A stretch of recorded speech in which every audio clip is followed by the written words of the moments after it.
खबर राजस्थान के बूंदी जिला से है। बूंदी में पूर्व प्रधानमंत्री भारत रत्न अटल बिहारी वाजपेयी की 100वीं जयंती पर राज्य मंत्री हीरालाल नागर और भाजपा कार्यकर्ताओं ने दी श्रद्धांजलि। बूंदी ऊर्जा राज्य मंत्री एवं बूंदी जिला प्रभारी मंत्री हीरालाल नागर ने अटल बिहारी वाजपेयी की 100वीं जयंती के अवसर पर सर्किट हाउस प्रेस वार्ता की गई।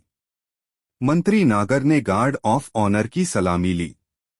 मंत्री नागर का फूल मालाओं से किया स्वागत।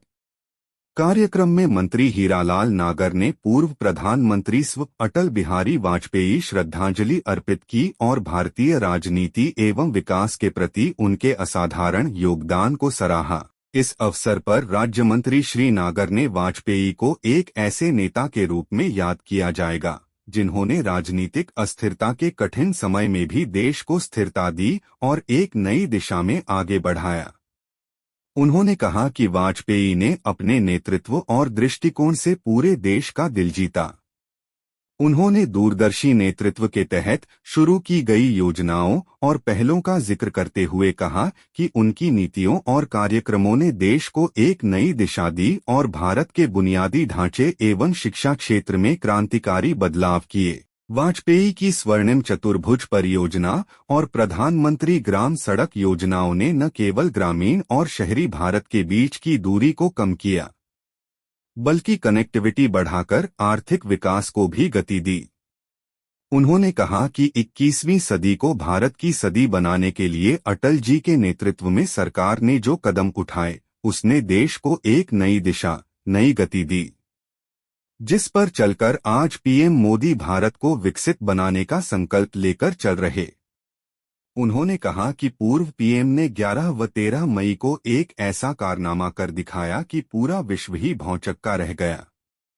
परमाणु परीक्षण करते ही अमेरिका सहित कई देशों ने भारत पर आर्थिक प्रतिबंध लगाए थे, लेकिन वे सदैव अटल ही रहे।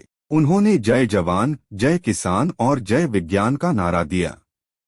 सामान्य व्यक्ति की आवाज बुलंद करना और व्यक्तिगत हित के लिए कभी भी रास्ता न छोड़ना, ये अटल जी से सीख सकते हैं। उन्होंने कहा कि वर्तमान में हमारी सरकार पूर्व प्रधानमंत्री भारत रत्न अटल बिहारी वाजपेयी के विजन को साकार करने का काम कर रही है। अटल बिहारी वाजपेयी ने अपनी दूरदर्शी सोच के कारण देश के चहुमुखी विकास का मार्ग प्रशस्त किया था। उन्होंने प्रधानमंत्री रहते ईस्ट वेस्ट कॉरिडोर और महानगरों को जोड़ने के लिए स्वर्ण चतुर्भुज योजना की शुरुआत की थी, जिससे देश में औद्योगिक विकास के साथ सामाजिक सांस्कृतिक को भी बल मिला। उन्होंने तब कहा था कि यह भारत की भाग्य रेखा है। सागरमाला परियोजना, भारतमाला परियोजना, सभी गांव में सड़क, दिल्ली मेट्रो की शुरुआत, नदी जोड़ो परियोजना पूर्वी क्षेत्र का विकास राहतकारी साबित हुए हैं। इस अवसर प्रभारी जुगल शर्मा, नगर परिषद सभापति सरोज अग्रवाल, जिलाध्यक्ष सुरेश अग्रवाल, नैनवा प्रधान पदम नागर, तालेड़ा प्रधान राजेश रायपुरिया, रामबाबू शर्मा, भरत शर्मा, पूर्व सभापति महावीर मोदी, निर्मल मालव, अशोक जैन, सत्यनारायण गौतम, पूर्व चेयरमैन भगवान लाडला, महावीर खंगार, रूपेश शर्मा, राजकुमार श्रृंगी, कालूलाल जांगेड़, रामेश्वर मीणा, पूर्व उपजिला प्रमुख आशा मीणा, महेंद्र शर्मा, मैक किराड़ आदि मौजूद रहे।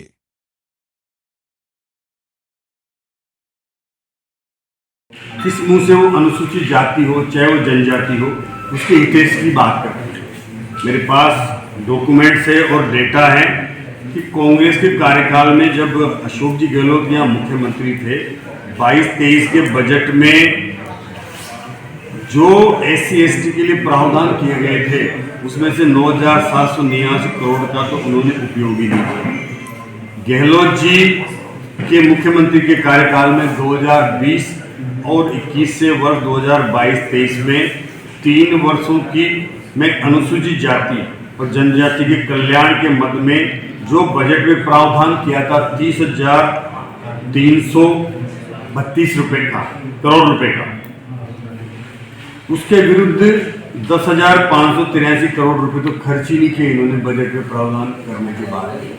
ये उस वर्ग का हालात है जिनका बजट अनुपयोगी रह गया जिसकी बात कांग्रेस हमेशा करती है कि हम ये SC और ST की, इसके अलावा चाइल्ड बच्चों के बजट के लिए 19 योजनाओं के लिए वर्ष 2022-23 में बजट में प्रावधान किया 1198 करोड़ रुपए का। उसके विरुद्ध मात्र 381 करोड़ रुपए इन्होंने खर्च किए, जबकि इस योजना में शहरिया जाति के आवासों के लिए विद्यालय, अनुसूचित जाति वर्ग के छात्राओं के लिए साइकिल, जनजाति वर्ग के बच्चों को प्रतिष्ठित स्कूलों में अध्ययन की सुविधा और अनुसूचित जनजाति छात्रवृत्ति को लाभ दिए जा सकते थे। ये लाभ से वो बच्चे वंचित रहे क्योंकि उन्होंने वो बजट को खर्च नहीं किया। इस मुँह से ये कहते हैं कि हम अम्बेडकर जी की बात कर सकते हैं, जिन अम्बेडकर जी ने जिस वर्ग के लिए इतने प्रावधान किए उस वर्ग की कांग्रेस ने कोई चिंता नहीं करी। इस बात को दिखाता है कि उनके कल्याण के लिए बात करना कांग्रेस को कभी शोभा नहीं देता। एक तो तरफ इन वर्गों की वो तरफदारी और हिमायती होने की बात करते हैं, जबकि उनके समय में ऐसे जरूरतमंद लोगों के लिए आवंटित बजट का उपयोग ही नहीं हो सका।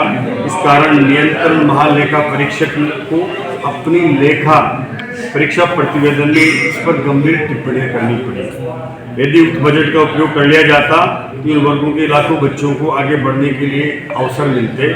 उन्होंने 22-23 में कई विभागों की योजनाओं की प्रगति का अवलोकन किए बिना ही, जब हम किसी भी बजट का अवलोकन करते हैं, अनुपूरक मांगे अगर हम रखते हैं सदन में तो वो रखते हैं कि इसमें बजट की जरूरत है। उन्होंने कभी कोई उसका अवलोकन नहीं किया और अनुपूरक मांगे आवेदन उन्होंने स्वीकृत करा ली, जबकि मूल बजट में ही राशि का पैसा खर्च नहीं हो पा रहा था। ऐसी स्थिति खुद वित्त मंत्री गहलोत जी के रहते हुए उनके कार्यकालों में हुई है। इसका गहलोत जी को हिसाब देना चाहिए।